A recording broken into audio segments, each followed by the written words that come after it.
ಇಂದು ತಮಗೆ ಹತ್ತಿನಲ್ಲಿ ಪ್ರಮುಖವಾಗಿ ಬರ್ತಕ್ಕಂಥ ರಸ ಹೀರುವ ಕೀಟಗಳು ಮತ್ತು ಅವುಗಳ ಒಂದು ಬಾಧೆ, ಅವುಗಳ ಬಾಧೆಯಿಂದಾದ ಗುಣಲಕ್ಷಣಗಳುಳ್ಳಂಥ ಕೆಲವು ಗಿಡಗಳನ್ನು ತಮಗೆ ಪರಿಚಯ ಮಾಡಿಕೊಟ್ಟು ಮತ್ತು ಅವುಗಳನ್ನು ಯಾವ ರೀತಿ ಹತೋಟಿ ಮಾಡಬೇಕು ಅನ್ನೋದನ್ನು ಹೇಳ್ತೀನಿ. ಹತ್ತಿಯಲ್ಲಿ ಬೆಳವಣಿಗೆ ಹಂತದಲ್ಲಿ ಪ್ರಮುಖವಾಗಿ ನಾವು 3 ರಸ ಹೀರುವ ಕೀಟಗಳನ್ನು ನಾವು ಕಾಣ್ತೀವಿ.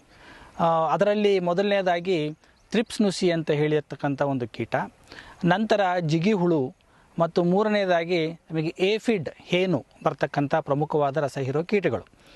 ಈ ಥ್ರಿಪ್ಸ್ ನುಸಿ ಅಂತಕ್ಕಂಥ ಕೀಟ ಏನಿದೆ, ಇದು ಬೆಳವಣಿಗೆ ಹಂತದಲ್ಲೇ ಪ್ರಮುಖವಾಗಿ ಕಾಣಿಸ್ಕೊಳ್ಳುತ್ತದೆ. ಅದರಲ್ಲೂ ಈ ಒಂದು ಮಳೆ ಇಲ್ದಂಗೆ ಶುಷ್ಕ ವಾತಾವರಣ ಇದ್ದಾಗ ಅಥವಾ ಒಣ ಹವೆ ಇದ್ದಾಗ ಇದರ ಒಂದು ಹಾವಳಿ ಜಾಸ್ತಿ ಆಗಿರ್ತದೆ.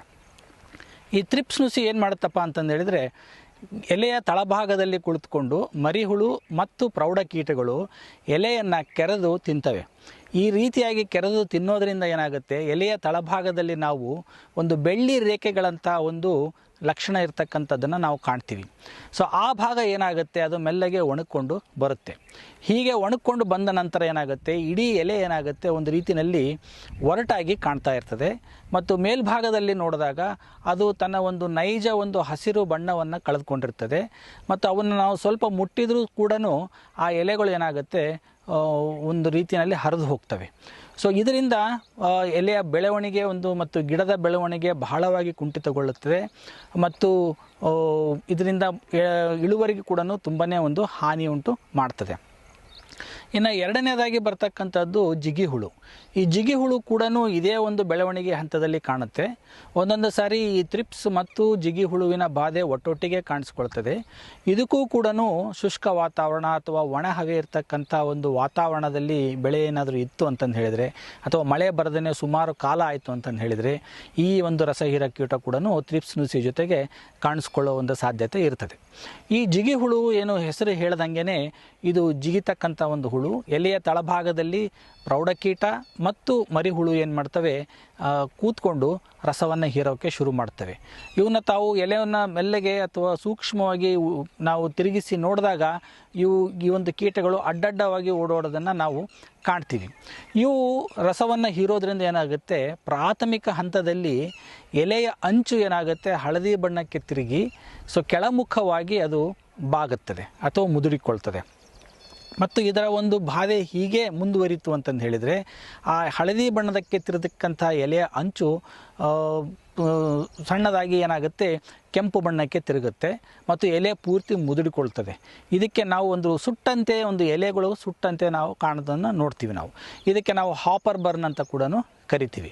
ಮತ್ತು ಒಂದು ಜಾಸ್ತಿ ಹಂತಕ್ಕೆ ಬಂದಾಗ ಅಥವಾ ಅಧಿಕ ಒಂದು ಏನಂತಂದು ಹೇಳಿದರೆ ಇದರ ಒಂದು ಬಾಧೆ ಕಂಡು ಬಂದಾಗ ಏನಾಗುತ್ತೆ, ಗಿಡದ ಬೆಳವಣಿಗೆ ತುಂಬಾ ಕುಂಠಿತಗೊಂಡು ಅದರಿಂದ ಬೆಳವಣಿಗೆ ಸಾಧ್ಯ ಆಗದೆ ಇಳುವರಿ ಕೂಡ ತುಂಬಾ ನಷ್ಟ ಆಗ್ತಕ್ಕಂಥದ್ದು.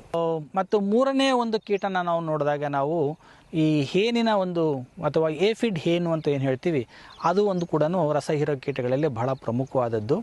ಈ ರಸ ಹೀರೋ ಕೀಟ ಹೇನು ಏನಿದೆ, ಇದು ಪ್ರೌಢ ಮತ್ತು ಮರಿ ಹುಳುಗಳು ಈ ಎಲೆಯ ಕೆಳಭಾಗದಲ್ಲಿ ಮತ್ತು ಕುಡಿಯಲ್ಲಿ ಈ ಎಲ್ಲ ಕಡೆಯೂ ಇವು ಗುಂಪಾಗಿ ಕೂತ್ಕೊಂಡು ರಸವನ್ನು ಹೀರ್ತಾ ಇರ್ತವೆ.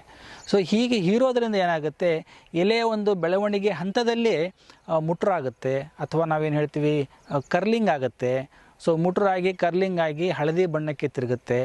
ಅಂಥ ಗಿಡಗಳ ಒಂದು ಬಾಧೆ ಇದು ಬೆಳವಣಿಗೆ ಕೂಡ ಕುಂಠಿತವಾಗುತ್ತೆ. ಮತ್ತು ಒಂದು ಜಾಸ್ತಿ ಇದರ ಒಂದು ಬಾಧೆ ಕಂಡು ಬಂದಾಗ ಏನಾಗುತ್ತೆ, ಈ ಎಲ್ಲ 3 ಕೀಟಗಳು ಏನು ಮಾಡ್ತವೆ ಅಂತಂದು ಹೇಳಿದರೆ, ಅಂದರೆ ಈಗ ಜಿಗಿ ಹುಳು ಮತ್ತು ಏಫಿಡ್ ಇವು ತಮ್ಮ ಒಂದು ಸಿಹಿಯಾದ ಒಂದು ದ್ರವವನ್ನು ಸವಿಸ್ತವೆ. ಅದಕ್ಕೆ ನಾವು ಹನಿ ಡ್ಯೂ ಅಂತ ಕೂಡ ಕರಿತೀವಿ. ಈ ಹನಿ ಡ್ಯೂ ಆದಾಗ ಏನಾಗುತ್ತೆ, ಅದರ ಮೇಲೆ ಒಂದು ಕಪ್ಪು ಶಿಲೀಂಧ್ರ ಒಂದು ಬೆಳೆಯುತ್ತೆ. ಹಾಗಾಗಿ ಎಲೆಯ ತಳಭಾಗ ಮತ್ತು ಮೇಲ್ಭಾಗ ಪೂರ್ತಿಯಾಗಿ ಈ ಒಂದು ಕಪ್ಪು ಶಿಲೀಂಧ್ರ ಬೆಳೆದು ಒಂದು ದ್ಯುತಿ ಸಂಶ್ಲೇಷಣಾ ಕ್ರಿಯೆ ಅಂತ ನಾವು ಹೇಳ್ತೀವಿ ಅಂಥೇಳಿ, ಅದರ ಒಂದು ಕ್ರಿಯೆಗೆ ಇದು ಅಡ್ಡ ಬರುತ್ತೆ. ಅದರಿಂದ ಕೂಡ ಗಿಡಗಳ ಒಂದು ಬೆಳವಣಿಗೆ ಕುಂಠಿತವಾಗುತ್ತೆ. ಸೊ ಈ ಒಂದು ಪೂರ್ತಿ ಕಪ್ಪು ಬೂಸ್ಟ್ ಬೆಳೆಯೋದಕ್ಕಿಂತ ಮುಂಚೆ ಈ ಏನು ರಸ ಒಂದು ಸಿಹಿಯಾದ ಪದಾರ್ಥ ಎಲೆ ಮೇಲೆ ಬೀಳುತ್ತೆ, ಆವಾಗ ನಾವು ಅದನ್ನ ಮೇಲೆಗಡೆ ಅಂಟಾಗಿರ್ತಕ್ಕಂಥದ್ದನ್ನು ನಾವು ಸಾಮಾನ್ಯವಾಗಿ ಕಾಣ್ತೀವಿ. ಮತ್ತು ಹಾಗೆಯೇ ಇದು ಹಿಂಗೆ ಮುಂದುವರಿತು ಅಂತಂದು ಹೇಳಿದ್ರೆ ಕಪ್ಪು ಬೂಸ್ಟ್ ಬೆಳೆದ್ಬಿಟ್ಟು ಇದರಲ್ಲಿ ಒಂದು ಫೋಟೋಸಿಂಥೆಟಿಕ್ ಆಕ್ಟಿವಿನ್ ಅನ್ನೋದನ್ನು. ಹೆಚ್ಚಿನ ಮಾಹಿತಿಗಾಗಿ ಸಂಪರ್ಕಿಸಿ ಶ್ರೀ ಸ್ವಾಮಿ ಅಗ್ರೋ ಸೀಡ್ಸ್ ರಾಯಚೂರು. ಧನ್ಯವಾದಗಳು.